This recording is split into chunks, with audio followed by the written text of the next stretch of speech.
नमस्ते India, promise थोड़े ज्यादा का। नमस्कार।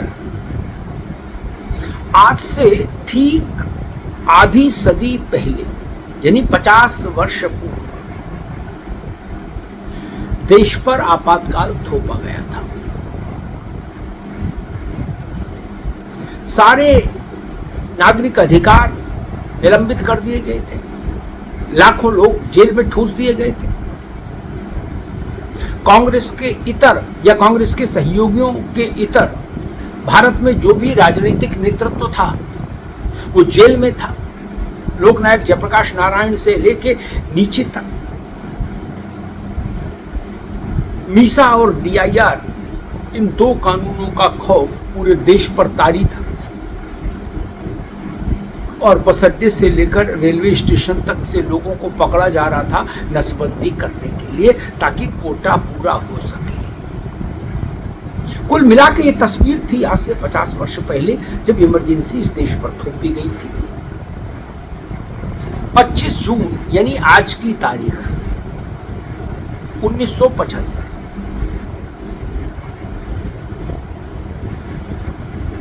पश्चिम बंगाल के कांग्रेस के बड़े नेता सिद्धार्थ शंकर रे की सलाह पर श्रीमती इंदिरा गांधी ने, जो उस समय प्रधानमंत्री थी, फैसला किया कि देश में आपातकाल लगाएंगे।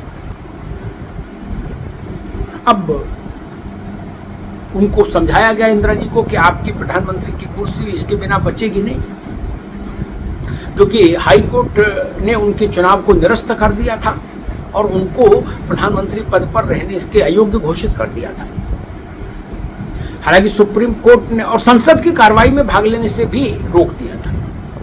हालांकि सुप्रीम कोर्ट ने उनको प्रधानमंत्री के पद पर बने रहने की इजाजत दी, लेकिन संसद की कार्रवाई में हिस्सा नहीं लेंगे, ये बात बरकरार रखी। इंदिरा जी और उनके सलाहकारों को समझ आ गया कि देश पर अब अगर शासन करना है तो इमरजेंसी ही लगानी पड़ेगी, और इमरजेंसी थोप दी गई। पूरा देश एक गहरी अंधेरी सुरंग में दाखिल कर दिया गया। वो वातावरण बन गया कि लग रहा था कि दूर दूर तक अब शायद उजाले की किरण नहीं दिखेगी इस देश को। क्या इस देश को अब हमेशा के लिए आपातकाल में ही रहना और जीना होगा? ये बात उस वक्त गूंज रही थी। सड़क सड़क, गली गली, खेत खेत, चौराहे चौराहे, चौपाल चौपाल खौफ था। लेकिन उसके बाद भी इस देश में ऐसे सैकड़ों हजारों लोग थे जो भारत के भीतर भूमिगत रहकर इंदिरा गांधी के इस निरंकुश तानाशाही पूर्ण शासन के विरुद्ध जनमत तैयार कर रहे थे। राष्ट्रपति फखरुद्दीन अली अहमद ने आज ही रात के 12 बजे से कुछ मिनट पहले इंदिरा सरकार के इस प्रस्ताव पर अपनी स्वीकृति की मुहर लगाई थी कि देश को आपातकाल चाहिए। उसका भी बड़े किस्से हैं कि फखरुद्दीन अली अहमद ने, बेचारों ने कैसे मुहर उनसे जबरिया लगवाई गई। और इंदिरा जी, मजे की बात यह कि इंदिरा जी की कैबिनेट में किसी को नहीं पता था कि इंदिरा जी ने ये फैसला कर लिया। कैबिनेट तो सुबह बुलाई गई, इमरजेंसी तो रात में ही लगा दी गई। कैबिनेट 26 जून को बुलाई गई सुबह कि भाई आओ और इस प्रस्ताव को स्वीकृति दे दो। मंत्री आपस में पूछ रहे थे कि इंदिरा जी ने क्यों बुलाया कैबिनेट, किसी को पता नहीं था। सिद्धार्थ शंकर रे और इंदिरा गांधी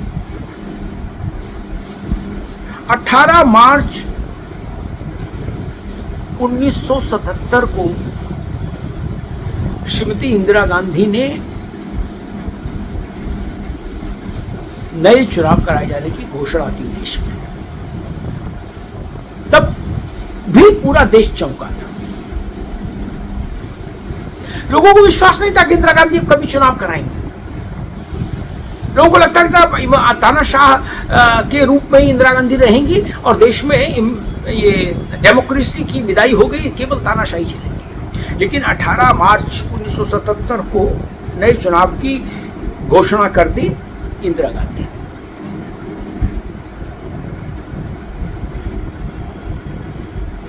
नया चुनाव हुआ,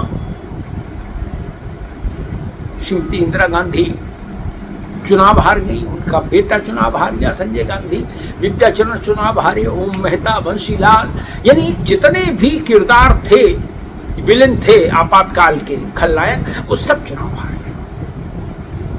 कांग्रेस अपने जीवन की सबसे बुरी पराजय से रूबरू थी। लोकसभा के चुनाव में सबसे बुरा प्रदर्शन उसका था। भारत की हिंदी पट्टी से कांग्रेस साफ हो गई थी। वो तो दक्षिण ने लाज रख ली, नहीं तो कांग्रेस की स्थिति और भी खराब होती। और 21 मार्च, अगर मैं सही स्मरण कर रहा हूं, 21 मार्च 1977 ये तारीख थी जब इमरजेंसी को रिवोक किया गया, विथड्रॉ किया गया। नया चुनाव हो जाने के बाद देश से इमरजेंसी हटाई गई। तो ये जो कालखंड है ना, 25 जून 1975 से 21 मार्च 1977 तक का, ये कालखंड भारत के लिए बेहद कष्टपूर्ण और बेहद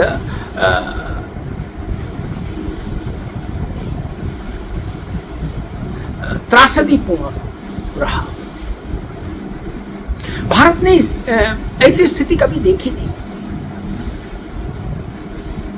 किसी को भी जेल में बंद कर देने का अधिकार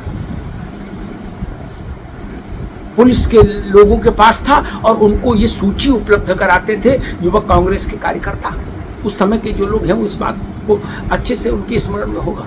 कांग्रेस के नेता ने जिसकी ओर इशारा कर दिया वो जेल में गया, और जेल में गया तो फिर 19 महीने उसकी कोई सुनवाई नहीं, गया सो गया।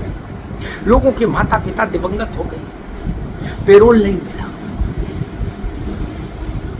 अदालतें निष्प्रभावी हो गई थी, कहीं कोई राहत नहीं, दूर दूर तक नहीं सवेरा है यहां, बड़ा भाव था देश में। इंदिरा जी को लगता था कि आपातकाल लगाकर वो अपने शासन को अजर और अमर कर लेंगे, लेकिन ऐसा नहीं हुआ। 2.5 साल के भीतर परिस्थितियां बदल गई और इंदिरा गांधी को आपातकाल हटाना पड़ा, नया चुनाव कराना पड़ा, और नए चुनाव के जरिए भारत ने अपना जनादेश सुनाया, जिसमें इंदिरा गांधी को पार्टी समेत पराजय का मुंह देखना पड़ा। इसलिए आज की तारीख भारत के लिए महत्वपूर्ण है, भारत के लोकतांत्रिक जीवन के लिए महत्वपूर्ण है। सरकारें निरंकुश न हों, यह इस संदेश के लिए ये आज की तारीख महत्वपूर्ण है। और सबसे ऊपर ये कि आज की तारीख इस बात की भी घोषणा करती है, इस बात का भी स्मरण कराती है कि भारत के डीएनए में लोकतंत्र है। भारत स्वभाव से लोकतांत्रिक है, वह किसी भी किस्म की तानाशाही को स्वीकार नहीं करता, न पूर्व में किया, न आज करेगा, न कल करेगा। ये संदेश आज की तारीख में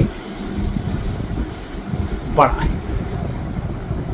इसलिए इमरजेंसी के दृष्टांत को, उस अध्याय को स्मरण में रखा जाना चाहिए। उसका स्मरण इस बात के लिए भी जरूरी है कि भविष्य में फिर कोई इंदिरा गांधी पैदा न हो, फिर कोई शासक देश को कैद खाने में तब्दील करने की कोशिश न करे, और फिर भारत का लोकतंत्र, भारत की लोकशाही गिरवी नहीं रखी जाए। धन्यवाद। नमस्ते इंडिया, प्रॉमिस थोड़े ज्यादा का।